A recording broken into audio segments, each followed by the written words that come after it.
Hi hello welcome to our channel. నేను మీ శ్రీ. ఈరోజు మనం చెప్పుకోబోయే కథ రాక్షసుడు పార్ట్ 17. కథలోకి వెళ్ళే ముందు లైక్ చేయడం మర్చిపోకండి ఫ్రెండ్స్. ఇక చూద్దాం. నేను చూస్తుండగానే కార్ డోర్ దిగి నా వైపుకు వచ్చి కారు డోర్ తీసి నా చేతిని పట్టుకుని కిందకు లాగాడు ఆదిల్. నేను చుట్టూ చూశాను. బాబోయ్, వీలింటికి తీసుకొచ్చాడేంటి? భయపడుతూ చూస్తుంటే నా చేతిని పట్టుకుని లాక్కెళ్ళిపోతున్నాడు. చుట్టూ చూశాను, ఏ ఒక్క పురుగు కనిపించలేదు. గేట్ దగ్గర వాచ్మెన్ కనిపించాడు. నన్ను సేవ్ అని నేను చెప్తుండగానే నా చుట్టూ చెయ్యేసి నా నోటిని గట్టిగా మూసిపెట్టి వాచ్మెన్కి కీ విసిరి నన్ను లోపలికి లాక్కెళ్ళిపోయాడు. తన ఉక్కు చేతి నుంచి నేను విడిపించుకోవడానికి నేను ఎంత ప్రయత్నించినా నా వల్ల కావడం లేదు. కొరకడానికి కూడా ట్రై చేశాను, అది కూడా అవ్వలేదు. నన్ను బొమ్మను తీసుకెళ్ళినట్టు తీసుకెళ్ళిపోతుంటే ఆ బండరాముడి నుంచి తప్పించుకోలేక అష్ట కష్టాలు పడిపోయాను నేను. నన్ను ఇంట్లోకి లాక్కెళ్ళిపోయాడు రాక్షసుడు. నాకు ఒళ్ళంతా చెమటలు పట్టే భయంతో ఏం చేస్తాడోనని నాకు చాలా భయం వేసింది. ఇప్పుడు నేను ఏదో ఒకటి చేసి ఆలోచించకపోతే ఇతనికి లొంగిపోవాల్సి వస్తుంది. ఏం చేయాలి ఏం చేయాలి? సరాసరి లిఫ్ట్ వైపుకి తీసుకెళ్ళి టెర్రస్ మీదకి తీసుకెళ్ళాడు నన్ను. వెన్నెల పరుచుకొని మేడ మీద మొత్తం కాంతివంతంగా ఉంది. అక్కడ ఎక్కడి నుంచో గాలుల గుంపు మా వైపుకు వచ్చినట్టు చల్లగా ఉంది. అక్కడే ఉయ్యాల బలలా ఉంది. నా నడుం రెండు వైపులా ఎత్తిపట్టి దాని మీద నన్ను కూర్చోబెట్టాడు. పెప్పర్ స్ప్రే ఉంది నా బ్యాగ్లో. అతను చూడకుండా అతని ముఖమంతా కొట్టేయాలి అనుకున్నాను. మెల్లిగా బ్యాగ్ జిప్పు కొంచెం కొంచెం ఓపెన్ చేశాను, అతన్నే గమనిస్తూ.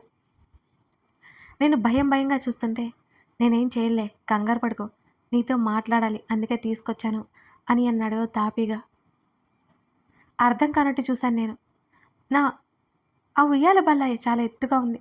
నేనేమో నిలబడి ఉన్నా. అతను అంత హైట్ ఉన్నాను, దాని మీద కూర్చున్నా సరే నా కాళ్ళ దగ్గర నిలబడి నాకు ఇరువైపులా చేతులు వేసి నన్ను చూస్తున్నాడు ఆదిల్. నేను ఇంకాస్త బ్యాగ్ జిప్పు పూర్తిగా తెరిచాను. తను పరధ్యానంగా ఉన్నప్పుడు కొట్టేయడమే. ఇక నుంచి ముందు పారిపోతే అప్పుడే ఏదో ఒకటి ఆలోచించవచ్చు అనుకున్నాను. ఈ జన్మలో ఇతనికి కనపడకూడదు. ఇతని బుద్ధి తెలియక అనవసరంగా వీళ్ళ ఆఫీస్లో జాయిన్ అయ్యాను అనుకున్నాను నేను మనసులో. ఈ తేనెకల మాయలో పడి ఇతని దగ్గర పనిచేస్తున్నాను. చూడ్డానికి బాగుండే వాళ్ళంతా రాక్షసులంటే ఎక్కడో విన్నాను. ఇతని విషయంలో కూడా నాకు అర్థమవుతోంది. నా గుండె విపరీతమైన వేగంతో కొట్టుకోసాగింది. శుభ అని తను పిలవగానే కళ్ళు నేరు తెరుచుకొని చూశాను తన పేరు. నా రెండు చేతులు పట్టుకోగానే గబుక్కున చేతులు ముందుకు పెట్టుకున్నాను. బ్యాగు నుంచి నా రెండు చేతులు మణికట దగ్గర పట్టి అలాగే పైకి తీసుకొచ్చి తన చెంపలకి ఆనించుకున్నాడు ఆది.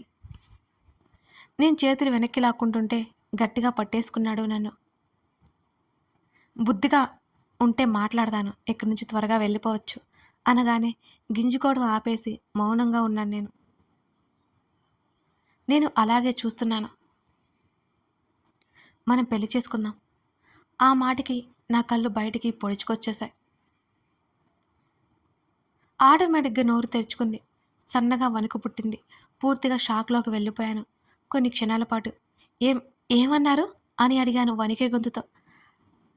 కాసేపటికి తేరుకున్న తర్వాత అది కూడా, మనం పెళ్లి చేసుకుందాం, ఇష్టం నువ్వంటే నాకు అంటూ నా చేతులు వదిలేయగానే అలవాటుగా నా రెండు చేతులు ఒడిలో పెట్టుకుని తెల్ల మొహం వేసి చూశాను నేను అతని వైపు. ఈసారి తన బలమైన చేతుల్లో నా ముఖం ఈమిడిపోయింది. నిజం చెప్తున్నాను, ఇదంతా మోసం కాదు. నీకు కూడా నేనంటే ఇష్టమని నాకు తెలుసు. నీ చూపులు, నీ బిహేవియర్ నాకు తెలియజేశాయి అంటూ ముందుకు వంగి నా పెదవుల మీద ముద్దు పెట్టేసుకున్నాడు ఆదిల్. అసలు నేను రియాక్ట్ అవ్వలేకపోయాను ఇతని పనులకి. నా ఫస్ట్ కిస్సు పోయింది, నా సెకండ్ కిస్సు పోయింది, ఇప్పుడు నా థర్డ్ కిస్ కూడా దొబ్బేశాడు ఈ వ్యక్తి. కోపంతో అతని ఛాతీ మీద గట్టిగా కొడుతున్నా నన్ను వదలలేదు. వెంటనే బ్యాగ్ నుండి పెప్పర్ స్ప్రే బయటకు తీసి అతన్ని నెట్టేసి అతని ముఖం మీద స్ప్రే చేశాను. నా బ్యాడ్ లక్, పెప్పర్ స్ప్రే పనిచేయలేదు. తను నా వైపు సీరియస్గా చూస్తుంటే ఏడుపు మొహం వేసి దిగుతుంటే ముందుకు దూకి తట్టుకొని తన మీద పడ్డాను. వెంటనే తన నుంచి పారిపోవడానికి చూస్తుంటే నా నడుము చుట్టూ చెయ్యేసి పట్టుకున్నాడు ఆది.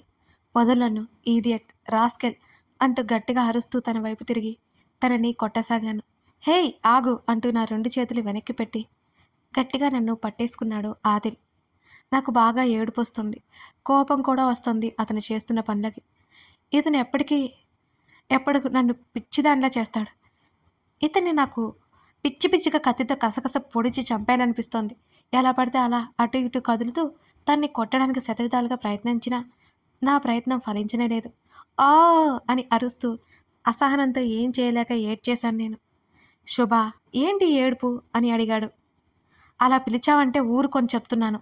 ఇప్పటికిప్పుడే నిన్ను ముక్కలు ముక్కలుగా నరికి చంపేస్తా. ఐ హేట్ యు ఈడియట్ అని నేను గట్టి గట్టిగా అరుస్తుంటే నన్నింకాస్త దగ్గరికి లాక్కున్నాడు ఆదిల్. ఏంటి రెచ్చిపోతున్నావు?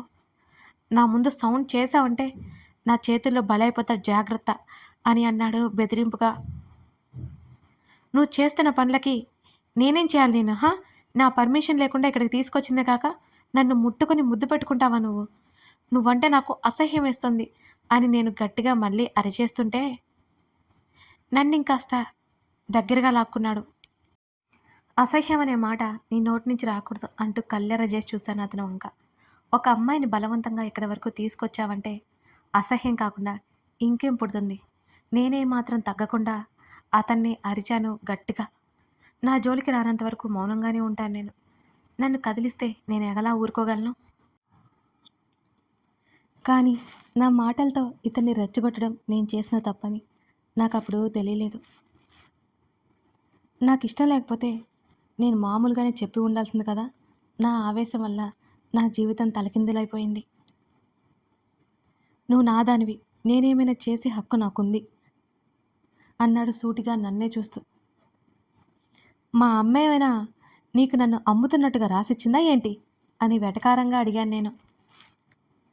అప్పటి వరకు అతని ముఖంలో ఉన్న కోపం మెల్లిగా తగ్గుముఖం పట్టినట్టు అతని ముఖం ప్రసన్నంగా మారింది నేను ఆ మాట అన్న తర్వాత. రాసి ఇవ్వలేదు కానీ త్వరలోనే రాసిస్తుంది, చూస్తూ ఉండు, నీ పెళ్ళి నాతోనే అని పొగరుగా అన్నాడు ఆదిల్. చచ్చినా చేసుకో నిన్ను, నీలాంటి రాక్షసుని ఎవరు చేసుకుంటారు అని నేను ఏమాత్రం తగ్గకుండానే అన్నాను. ఇతనికి భయపడేదేంటి అని నా ఫీలింగ్. హో మై డియర్ రాక్షసి, నువ్వే ఈ రాక్షసుడికి భార్య, గుర్తుపెట్టుకో అన్నాడు అదే కన్నింగ్ స్మైల్తో ఆదిల్. నేను పళ్ళు నూరుకుంటూ అతని నుంచి విడిపించుకోవడానికి ప్రయత్నం చేశాను. నేను వదలకుండా నీకు సాధ్యం కాదులే, అనవసరంగా ఎనర్జీ వేస్ట్ చేసుకోకు అన్నాడు తను. అయినా నా ప్రయత్నం ఆపలేదు నేను. అతని నుంచి విడిపించుకోవడానికే చూస్తున్నాను. ఏయ్, ఎందుకింత ఓవర్ చేస్తున్నావు? నన్ను గుడ్లు అప్పగించి ఎన్నిసార్లు చూడలేదు నువ్వు అని అటు ఇటు తిప్పుతున్న నా ముఖాన్ని తన వైపుకు తిప్పుకుంటూ అన్నాడు. నేను ఏదో ఆలోచిస్తూ కళ్ళు నీ వైపు లాకాయే అంతే, అంతకుమించి ఏం లేదు, నువ్వు ఎక్కువ ఊహించుకోకు అని గట్టిగా అరిచేశాను నేను. గౌరవంగా పిలిచిన నా చేత తిట్లు తినిపించుకుంటున్నాడు. తప్పు చేసి ఎవరైనా సరే తిట్టకుండా ఊరుకోదు నా నోరు. గయ్యాలి, ఇంకా నువ్వు చాలా సైలెంట్ అనుకున్నాను అని అన్నాడు అలాగే చిన్నగా నవ్వుతూ ఆదిల్. ఇలా నవ్వుతూనే చంపేస్తాడేమో మనుషుల్ని, అందంగా ఉంటాడు కదా, అందుకే కాబోలు ఈ పొగరు. చూసావుగా నేనెంత గయ్యాలినా, అనవసరంగా నాతో పెట్టుకోకు నువ్వు అన్నాను నేను కోపంగా.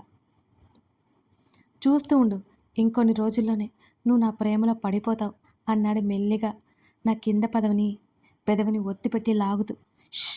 నొప్పి బయట పడిపోయింది మరి. ఛాలెంజ్, నీలాంటి వాడిని నేను అసలు ప్రేమించను. ఆల్రెడీ వేరే అమ్మాయిని ప్రేమిస్తూ నాతో మళ్ళీ అదే చేయాలని చూస్తున్నావు చూడు. నీ ఉద్దేశం ఏంటో నాకు తెలుసు. ప్రేమ పేరుతో, పెళ్లి పేరుతో నన్ను వాడుకోవాలని చూస్తున్నావు నువ్వు అనగానే తన ముఖం మళ్ళీ ఎర్రగా మారిపోయింది. ఈ మాట ఇంకొకరంటే నా చేతిలో చచ్చేవారు.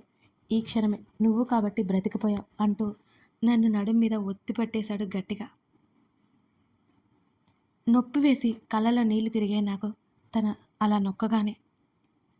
నా కళ్ళు తుడిచి నన్ను దగ్గరికి లాక్కొని హత్తుకొని, నువ్వంటే నాకు చాలా చాలా ఇష్టం పాగల్ అన్నాడు తను. ఆ బండ శరీరం మధ్య నా శరీరం నలిగిపోతోంది. వదులుతావా లేదా, బండరాయిలా ఉన్నావు అని నేను గట్టిగా అరిచాను మళ్ళీ. ఎంత మాట అంటున్నావు, చూస్తూ ఉండు ఫ్యూచర్లో అంటూ నా చెవిలో ఆ వాక్యాన్ని పూర్తి చేశాడు ఆదిల్. చిచి అంటూ ముఖాన్ని పక్కకు తిప్పుకున్నాను నేను చిట్లించుకొని మరి. అతడు గట్టిగా నవ్వేసి నన్ను వదిలాడు. అప్పటి వరకు నా ముక్కుని ఎవరో పట్టుకుని ఊపిరాడినట్టు అనిపించింది నాకు. అప్పుడే కాస్త రిలాక్సేషన్ కలిగింది అతను నన్ను వదిలేయగానే. గుండెల మీద చేయి వేసుకుని ఊపిరి గట్టిగా పీల్చుకున్నాను. ఇంతకీ నా ప్రపోజల్ ఎలా ఉంది అంటే నా చేతిని పట్టుకొని లాగి నా ఉంగరపు వేలికి రింగు తొడిగేశాడు. క్షణాల్లో జరిగిన ఈ చర్యకు విస్తుపోయి చూశాను నేను. ఈడియట్, బుద్ధుందా నీకు? ఏం చేస్తున్నావు అని గట్టిగా అరిచి రింగు తీయడానికి ప్రయత్నం చేస్తుంటే అది ఇరుక్కుపోయింది రాకుండా గట్టిగా.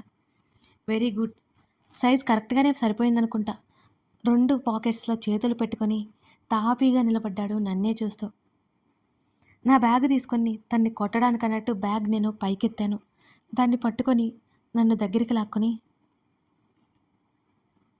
భూమికి జానుడుంటావేమో, ఇంత పొగరేంటి నీకు అని అన్నాడు ఆదిల్. అవును, నాకు పొగరు. అలాంటప్పుడు నా వెంటే ఎందుకు పడుతున్నావు నువ్వు? ఉందిగా మీ ప్రజ్ఞ, మీకు ఇష్టం వచ్చినట్టు చేసుకోవచ్చు కదా. నీకు ఇష్టం వచ్చినట్టు నడుచుకుంటే తను పెళ్లి చేసుకోవచ్చు కదా, నాకెందుకు ఈ గోల అని విసుక్కున్నాను నేను. చిన్న స్మైల్ నా వైపు వదిలి ఊరుకున్నాడు. ఆ స్మైల్ వెనుక ఏం ప్లాన్ ఉందో నాకైతే అర్థం కాలేదు. నా బ్యాగ్ పట్టి గట్టిగా లాక్కుని పట్టుకున్నాను నేను. అక్కడి నుంచి గబగబా మెట్ల వైపుకి వస్తుంటే నా వెనకాలే వచ్చాడు ఆదిల్. ఈరోజు ఇక్కడే ఉండాలి నువ్వు, నా చేతిని పట్టుకొని లాగి లోపలికి లాక్కెళ్ళి ఒక రూమ్ చూపించాడు నాకు. నేను ఉండను, నేను మా ఇంటికి వెళ్ళిపోతాను అని అరుస్తున్నా సరే. మెయిన్ డోర్ లాక్ అయిపోయింది, ఇక నువ్వు వెళ్ళలేవులే, వెళ్ళి హాయిగా రెస్ట్ తీసుకో, ఒకవేళ నిద్ర పట్టలేదంటే చెప్పు, కంపెనీ ఇస్తాను అంటూ ఏసీ టెంపరేచర్ అడ్జస్ట్ చేస్తూ చెప్పాడు ఆదిల్. అంత చేసిన తర్వాత ఇంకా హాయిగా ఎలా నిద్ర పడుతుంది నాకు ఇతను చేసిన పనులకి?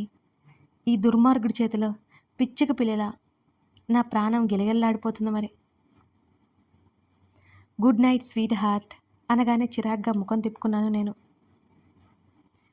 ఈ పక్కదే నా రూమ్, అవసరమైతే కాల్ చేయి అంటూ నా బుగ్గ మీద తట్టి బయటికి వెళ్ళిపోయాడు అతగాడు. నేను అక్కడ ఉండకుండా మెల్లిగా కాసేపు తర్వాత బయటికి వచ్చి కిందకొచ్చి చూశాను.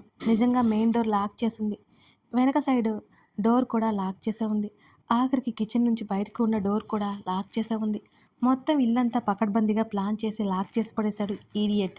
ఉసూరుమంటూ మెట్ల పైకి వెళ్ళాను నేను. తప్పగా తను నాకు చూపించిన గదిలోకి వెళ్ళి కూలబడ్డాను. ఫోన్ ఓపెన్ చేయగానే నీతు నుంచి మిస్డ్ కాల్స్ ఉన్నాయి. ఇప్పుడు నేను ఇతని గురించి చెప్తే ఎవరైనా నమ్ముతారా? ఎవరు నమ్మరు. పైగా బాస్ని వల్ల వేసుకుంటున్నాను అని నన్నే అంటారు. ఇంటికి వెళ్ళిపోయాను. నీతికి విషయం చెప్పి తిట్టించుకున్నాను. ఏం చేద్దాం, తప్పదు కదా. దాని గోల పడలేక వెంటనే కాల్ కట్ చేశాను నేను. ఆ రాత్రంతా నాకు నిద్ర వస్తే కదా, కానీ తెల్లవారుజామున నిద్ర వచ్చేసింది. ఏం చేద్దాం, నిద్రకు ఉండలేని అమాయకపు ఆడపిల్లని నేను.